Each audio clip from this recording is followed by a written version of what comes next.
Bom, pessoal, vamos fazer os exemplos então. Acompanha comigo no livro de vocês, página 167. Vamos fazer dois exercícios.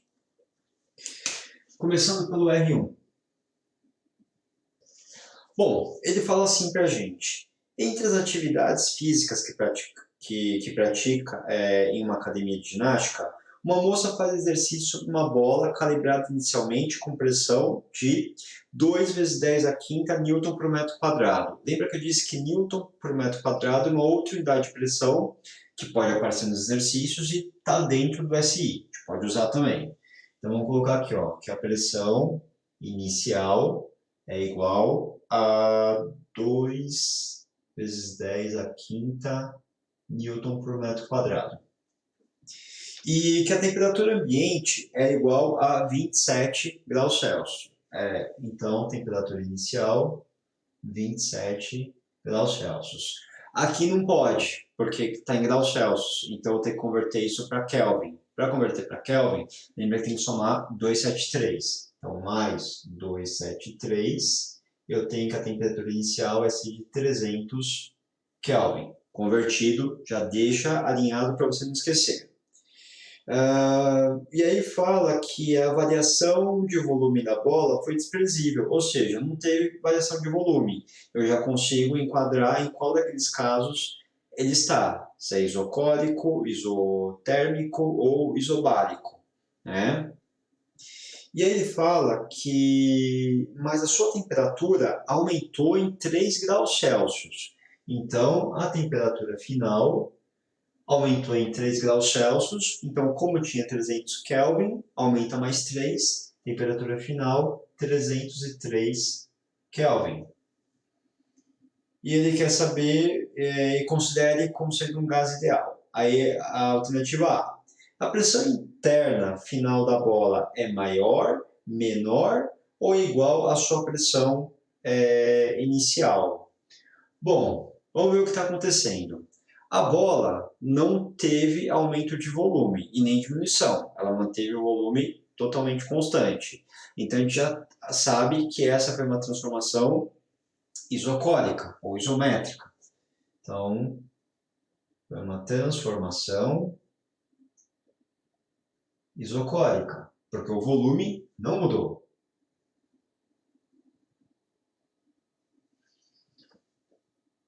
Certo? Volume igual. Vou deixar assim.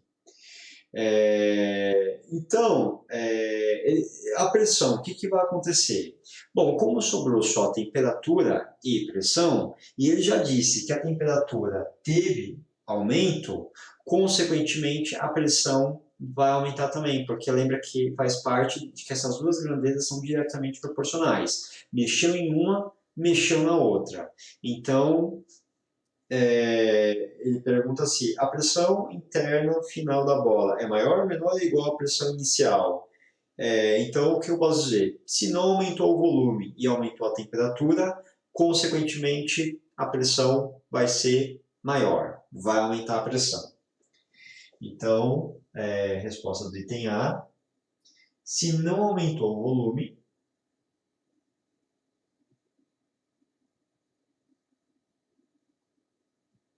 e aumentou a temperatura,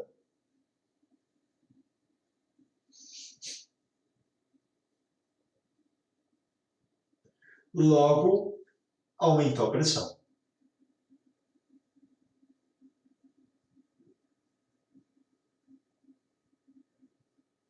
E aumentou a pressão porque aumentou a temperatura.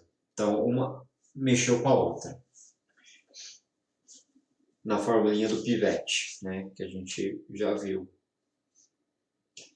Aí vamos continuar aqui o exercício. Item B. Qual o valor da pressão interna final dessa bola, então? Então, já que mudou, mudou para quanto? Para fazer isso, vamos pegar aqui o item B, pivete inicial, certo? Vai ter que ser igual ao pivete final, ou 2, né? Então, coloca diferente. A gente já viu que é uma transformação isocórica, então não mexe no volume, Então a gente cancela o volume, certo? O inicial e o final são iguais, então tira ele da formulinha. E aí ficou que a pressão inicial sobre a temperatura inicial tem que ser igual à pressão final pela temperatura final. Substituindo os dados, pressão inicial começou com 2 vezes 10 a quinta, temperatura inicial 300 Kelvin, pressão final ele quer saber quanto vale e temperatura final 303 Kelvin. Multiplica em cruz, pressão final vai ser igual a 2 vezes 10 a quinta multiplicado por 303 dividido por 300, que era o que estava multiplicando o PF, eu já passei dividindo. E aí, fazendo essa continha, você vai chegar que isso dá 2,02 vezes 10 a quinta Newton por metro quadrado. Ou seja, aumentou a pressão? Aumentou bem pouquinho, 0,02. Era 2, agora vale 2,02. Então, se a temperatura aumenta, porque a temperatura também aumentou 3 graus, né? Então a pressão aumenta também proporcionalmente. Pergunta do item C. Ele quer que você faça um gráfico agora da pressão pela temperatura, né, que represente o que aconteceu aqui no exercício. Então, vamos fazer o gráfico. Pressão, coloco aqui, por temperatura. E aí a gente registra a primeira informação que tinha. Então, primeira informação de pressão era 2 vezes 10 a quinta. Próxima informação de pressão, 2,02 vezes 10 a quinta. E a pressão está em Newton por metro quadrado. Então a pressão está em Newton por metro quadrado e a temperatura estará em Kelvin. E a temperatura inicial, a gente viu que foi 300, temperatura final 303. Então, qual que é o gráfico? Quando a pressão valia 2 vezes 10 a quinta, a temperatura era 300 Kelvin. Primeiro ponto do gráfico. Quando a temperatura subiu para 303 Kelvin, a pressão foi para 202. Pronto, 2 pontos faz uma reta. Esse é o gráfico que a gente vai observar acontecendo entre pressão e temperatura. Exercício R1 resolvido. Vamos fazer o R2 agora. O R2 ele fala assim: determinada massa gasosa está contida inicialmente num recipiente 1 rígido de 10 litros de capacidade sob pressão de 1,5 atm. Então, R2, existe um desenho, certo? Que eu tenho aqui um recipiente. Opa! Fazer recipiente.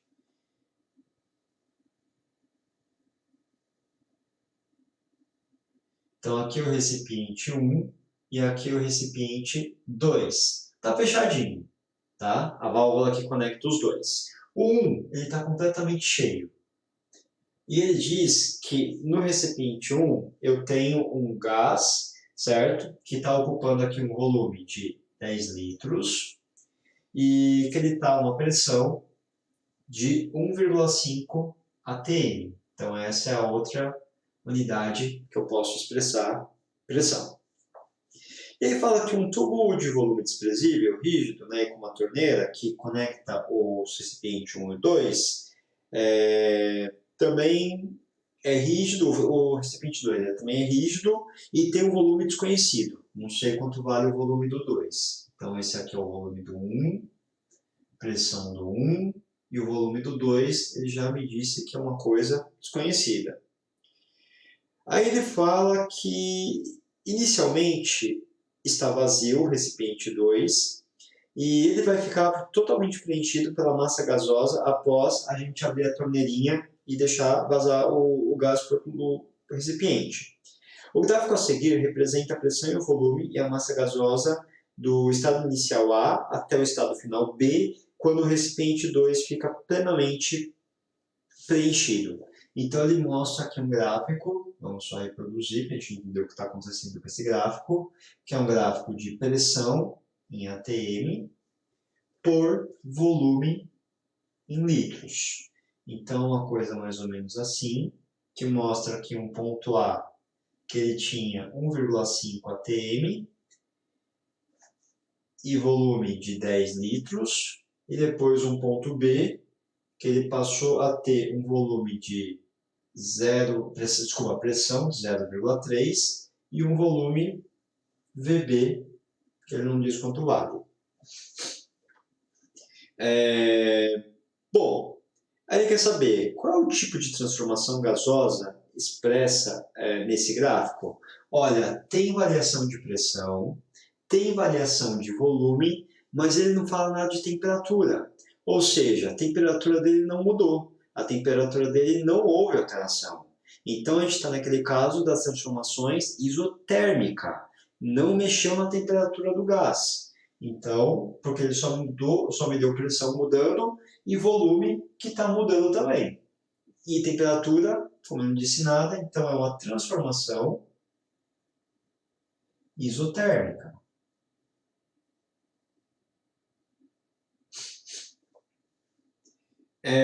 Pergunta do item 2. Qual é o volume do recipiente 2? Bom, para a gente conseguir calcular que volume tem o recipiente 2, a gente aplica a formulinha do pivete. Então, PVT aqui inicial, tá? Vai ser igual a PVT final. Então, vamos ver o que está acontecendo. Como a temperatura não mexeu, a gente cancela, não faz parte da fórmula, ficou só essas duas grandezas. E aí substitui os dados de acordo com o que ele deu no exercício, também com a tabelinha. Pressão inicial começou com 1,5, volume inicial começou com 10. Isso é igual. Pressão final terminou com 0,3, de acordo com o gráfico, e volume final, não sei quanto vale, ele chama de VB. Então, vou chamar aqui de VB para eu calcular isso. Quem está multiplicando vem para cá dividindo. Então, VB é igual a 15 dividido por 0,3. Fazendo essa divisão, você vai chegar exatamente em 50 litros. Ou seja, o gás ocupava 10 litros. Agora, aqui no final, ele está ocupando 50 litros. Mas a pergunta que ele fez não é quanto o gás ocupa, e sim quanto vale o recipiente B. Eu tenho que lembrar que desses 50 litros, 10 continua no recipiente 1. Porque aqui no ponto B, eu tenho o recipiente 1 mais o recipiente 2.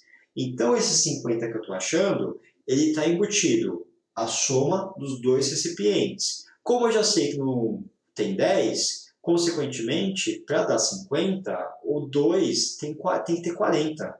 Então, 50 menos 10 do recipiente 1, isso é igual a 40 litros, que é o que vai ter o recipiente 2.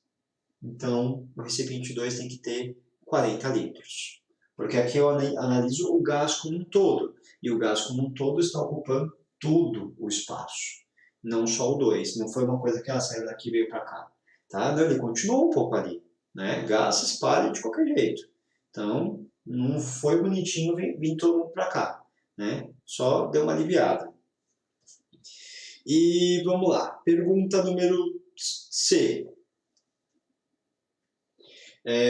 Qual seria o valor da pressão exercida pela massa gasosa nesse conjunto de recipientes se o volume disponível para a massa fosse diminuído à metade do volume total do conjunto? Então vamos lá, ele está diminuindo o volume pela metade. Lembrando que eu tenho disponível 50 litros no total. Então, diminuindo esses 50, que é tudo que se espalhou do gás, pela metade. Então, 50 dividido por 2, eu vou ter agora disponível 25 litros para ocupar esse gás. E ele quer saber qual é a pressão que vai acusar isso daqui então, quando esse gás estiver com ocupado aí por 25 litros. Bom, vou usar a mesma formulinha que eu usei aqui, PV, PV, então PV inicial vezes volume inicial é igual a P final vezes volume final. Bom, os dados iniciais são os mesmos. Continuo usando 1,5 de ATM, pelo volume inicial 10, só que agora o volume, a pressão final é o que eu quero descobrir, quanto que vai ter de pressão, sendo que o volume eu vou obrigar que ele ocupe só 25, que é a condição do exercício. Então substitui por 25 o volume final. Passa esse 25 dividindo, você vai chegar que a pressão final vai ser igual a 15 dividido por 25, e isso é igual a 0,6 atms. Então essa é a pressão que o gás vai realizar ou exercer, né, quando você diminuir o compartimento para metade, 25 litros, e continuar aumentando aliás, após fazer a extração de volume, então é essa nova pressão que ele começa a exercer nas paredes, né, desses recipientes. Beleza? É isso o esquema de estudo de gases. Então, só usar a formulinha do pivete, identifica qual transformação é, elimina uma das variáveis e brinca com as outras duas para responder o que o exercício estiver falando. Tchau, tchau, galera. Até mais aí.